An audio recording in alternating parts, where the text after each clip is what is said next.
पहला क्वेश्चन है, सरफेस पर पोटेंशियल है 5 volt, what will be potential at centre. Centre पर पोटेंशियल की वैल्यू क्या होगी? क्या 5 वोल्ट होगा, 0 वोल्ट होगा, 10 वोल्ट होगा, 2.5 वोल्ट होगा? तो आपने देखा कि पोटेंशियल तो हर जगह पर सेम रहता है। अगर सरफेस पर 5 वोल्ट था तो सेंटर में भी स्टूडेंट्स 5 वोल्ट ही हमारे पास वैल्यू बनेगी। ठीक है, अब वो कहता है पोटेंशियल R/2 पर V है, पोटेंशियल 3R/2 पर कितना होगा? क्या पोटेंशियल लेस देन V होगा, मोर देन V होगा, V होगा या 0 होगा? अच्छा, आप देखें ये R है तो ये पॉइंट बनता है R/2। अच्छा, R/2 का मतलब है कि हम ना सरफेस के अंदर हैं, तो फिर तो पोटेंशियल V है, बिल्कुल ठीक है। 3R/2 का मतलब है ये R है, ये आ गया 2R/2 जिसको आप R भी कह रहे होते हैं, और ये पॉइंट आ गया 3R/2। 3R/2 का मतलब है कि आप ना अब चार्ज से अवे चले गए, सरफेस से बाहर आ गए, तो फिर यहाँ पर तो पोटेंशियल V नहीं ना हो पाएगा। यहाँ पे तो हमेशा V से क्या होगा स्टूडेंट्स, कम होगा। So alpha is the correct option. Students आगे हम करते हैं बात कैपेसिटर की। कैपेसिटर बेसिकली कैसी डिवाइस है? हमने एफएससी के दौरान डिस्कस किया होता है कि कैपेसिटर एक ऐसी डिवाइस है जो कि चार्ज को स्टोर कर रही होती है। स्टूडेंट्स बड़े सिंपल तरीके से बात को सुनिएगा, कैपेसिटर चार्ज को स्टोर नहीं कर रही होती, कैपेसिटर रीडिस्ट्रीब्यूशन ऑफ चार्ज कर रही होती है। कैपेसिटर चार्ज को एक प्लेट से सेकंड प्लेट पर ट्रांसफर कर रही होती है, स्टोर नहीं कर रही होती। कैपेसिटर असल में एनर्जी को स्टोर कर रहा होता है। Capacitor is actually a energy storing device. Capacitor एक एनर्जी स्टोरिंग डिवाइस है स्टूडेंट्स। फर्ज कर लीजिए स्टूडेंट्स, मेरे पास है एक ये प्लेट है, बड़े गौर से ना जरा बातों को आप सुनिएगा। ये एक प्लेट है और इन पर ना कोई भी चार्ज मौजूद नहीं है। अच्छा, इन पर उनका चार्ज नहीं है तो लाजमन सी बात है फिर इनकी प्लेट्स के दरमियान में पोटेंशियल भी नहीं होना। Vp means potential between plates. अच्छा बेटा, फिर ना आपने साथ इसके जोड़ दिया बैटरी को। बेटा जैसे ही आपने बैटरी को साथ जोड़ दिया ना, तो नोट कीजिएगा इस पॉजिटिव टर्मिनल ने ना इस प्लेट से इलेक्ट्रॉन्स को लेना शुरू कर दिया। अब बेटा इलेक्ट्रॉन को यहां से सक आउट करके 5 इलेक्ट्रॉन्स को लिया। Deficiency of 5 electrons mean +5 charge. और बेटा वो 5 इलेक्ट्रॉन्स वर्क करके डिपॉजिट कर दिए नेगेटिव प्लेट के ऊपर, तो उन्हीं 5 इलेक्ट्रॉन्स की वजह से सामने प्लेट पर आया +5 चार्ज। जितना चार्ज यहाँ पर माइनस फॉर्म में होता है उतना ही कैपेसिटर की पॉजिटिव प्लेट पर पॉजिटिव फॉर्म में होता है। नेट चार्ज ऑन कैपेसिटर बेटा हमेशा क्या होता है, नेट चार्ज 0 होता है। अच्छा, जब अब चार्ज आना शुरू हो गया ना, अब क्योंकि चार्ज तो 0 नहीं है, इसका मतलब है पोटेंशियल भी 0 नहीं होगा। जितना ज़्यादा चार्ज ऑन प्लेट्स उतना ज़्यादा पोटेंशियल। सॉल्व किया तो कांस्टेंट आ गया C। अच्छा जी, ये C क्या है? This C is called capacitance. मैं इसे आम जुबान में कहता हूँ कैपेसिटर की भूख को हम कैपेसिटेंस कहते हैं। Ability of a capacitor to store charge, कितना चार्ज अपने अंदर स्टोर कर सकता है, हमें ये बात क्लैरिफाई करती है कैपेसिटेंस। हमें यहाँ से ना बड़ा सिंपल एमसीक्यू पूछा जाता है, कहता है इफ चार्ज इज डबल्ड, अगर चार्ज ही डबल हो गया है स्टूडेंट्स, तो बताइए कैपेसिटेंस पर क्या फर्क पड़ेगा? क्या कैपेसिटेंस भी डबल हो जाएगी, हाफ हो जाएगी, 1/4 हो जाएगी, या सेम रहेगी? तो स्टूडेंट्स हमने कहा कि कैपेसिटेंस क्या रहती है, वो तो सेम रहती है। वो भाई चार्ज कैपेसिटेंस के नहीं बल्कि वोल्टेज के डायरेक्ट है। C is equal to Q/V। अगर चार्ज डबल होगा तो पोटेंशियल भी डबल होगा। आंसर फिर भी बेटा जी क्या आएगा? C आएगा, क्योंकि 2 से कट जाएगा। तो कोई फर्क कैपेसिटेंस को नहीं पड़ रहा होता चार्ज या वोल्टेज को चेंज करने से। अच्छा, फिर फर्क किससे पड़ रहा होता है? कैपेसिटेंस प्राइमरीली डिपेंड कर रही होती है एरिया ऑफ प्लेट पे। अच्छा, उसके बाद डिपेंड कर रही होती है सेपरेशन बिटवीन प्लेट पे, और फिर डिपेंड कर रही होती है मीडियम पर। अच्छा, नोट कीजिएगा, जितना ज्यादा एरिया ऑफ प्लेट उतनी ज्यादा कैपेसिटेंस, जितनी ज्यादा सेपरेशन उतनी कम कैपेसिटेंस, और जितना ज्यादा एप्सिलॉन आर की वैल्यू उतनी ज्यादा कैपेसिटेंस।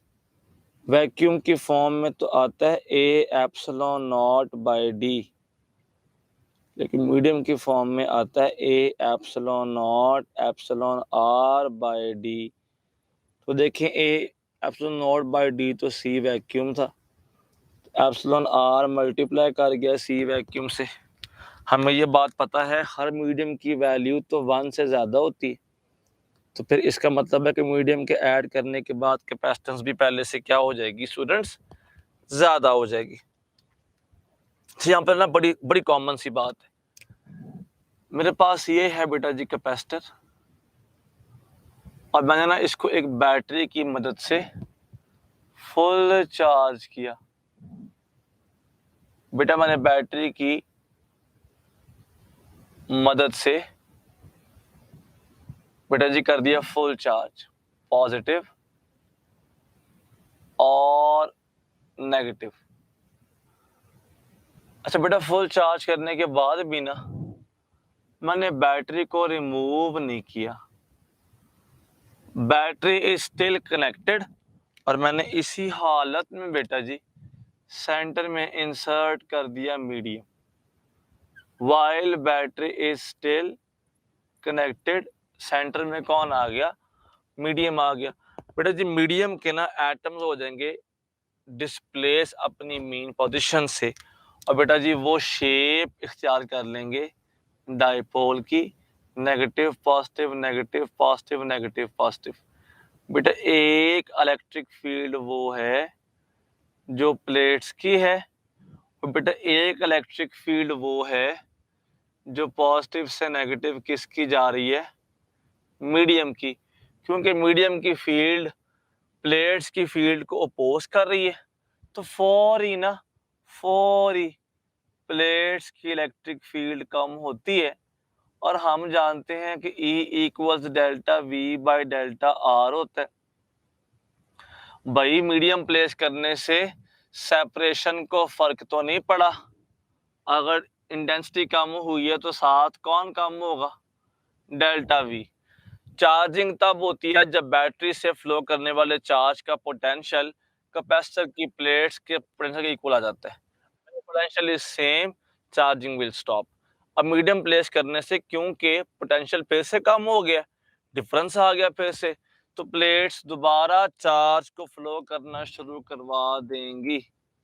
अब ये एक्स्ट्रा चार्ज मूव कर रहा है, एक्स्ट्रा चार्ज की वजह से इवेंचुअली फाइनली इंटेंसिटी दोबारा से क्या हो जाएगी, सेम।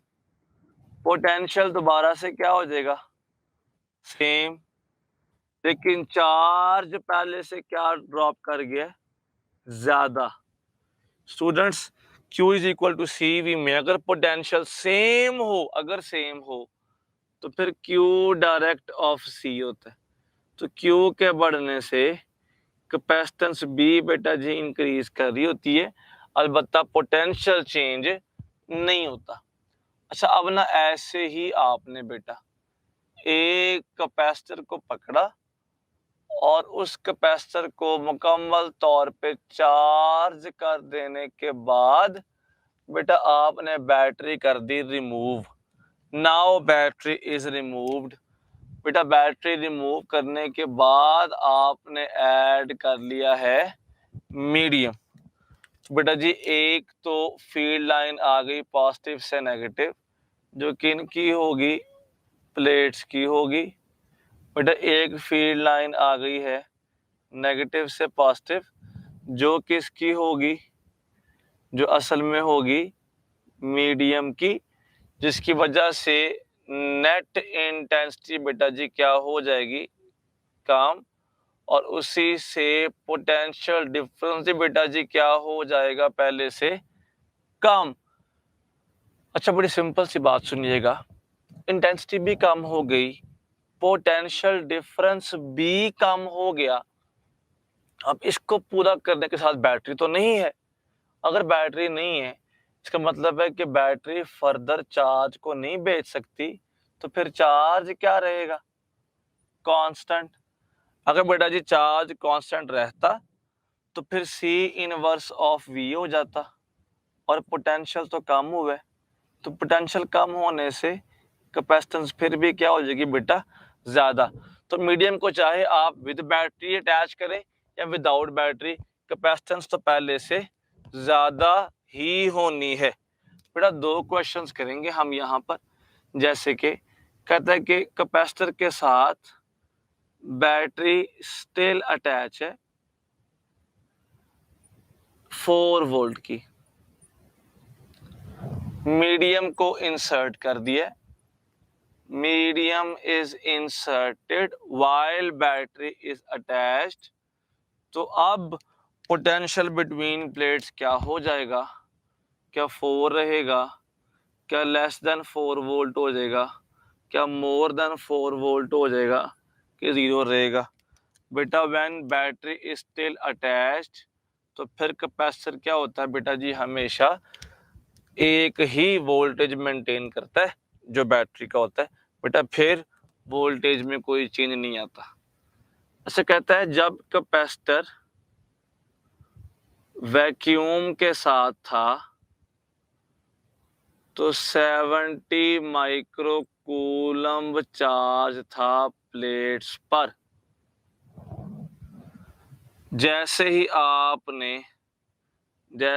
आपने मीडियम इंसर्ट किया, ठीक है, कैपेसिटर वैक्यूम के दौरान था, तो भाईजान चार्ज की वैल्यू थी 70 माइक्रोकूलम। मीडियम ऐड करने के बाद चार्ज की वैल्यू में इंक्रीज आ गया बेटा, चार्ज की वैल्यू में क्या हो गया, चेंज आ गया। कितना चेंज आ गया भला चार्ज की वैल्यू में, 210 माइक्रोकूलम्ब का। कह रहा है बताएं एप्सिलॉन आर क्या होगा, 1 होगा, 2 होगा, 3 होगा, 4 होगा। बेटा epsilon r is also equal to Q medium by Q vacuum only when battery is attached. उसने ये नहीं कहा कि अब चार्ज 210 हो गया, उसने कहा है 70 पहले था, मीडियम ऐड करने के बाद 210 ज़्यादा हो गया, पहले 70 था, तो ये आ गया 280/70 इज इक्वल टू किसके आ जाएगा 4K। स्टूडेंट्स ये था आपका आज का लेक्चर। इंशाल्लाह बेटा कल डिस्कस करेंगे एनर्जी स्टोर्ड, साथ चार्जिंग और डिस्चार्जिंग। अपना बेटा जी बहुत ख्याल रखिएगा, शुक्रिया।